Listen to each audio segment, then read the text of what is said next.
యక్షులు, కిన్నెరలు, నాగు, గరుడ, దేవ, దానవ ఎవ్వరూ కూడా నన్ను వధించలేరు.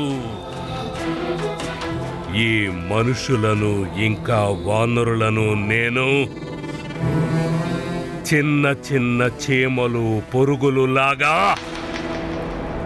నలిపి పారేస్తాను. నాకు ఆ బ్రహ్మదేవుడిచ్చిన వరముంది.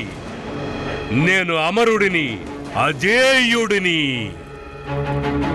నేను తెలివిలో కూడా ఎంతో గొప్పవాడిని. దానికి నా 10 శిరస్సులు ప్రత్యక్ష ప్రమాణం.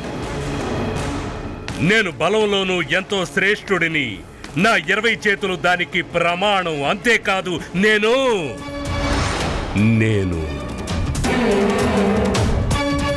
మోసంలోనూ అందరికంటే శ్రేష్ఠుడిని. నా శ్రీ ఎక్కడైతే బలము, బుద్ధి పరాజయమవుతుందో అక్కడ నేను మోసంతో విజయం సాధిస్తాను.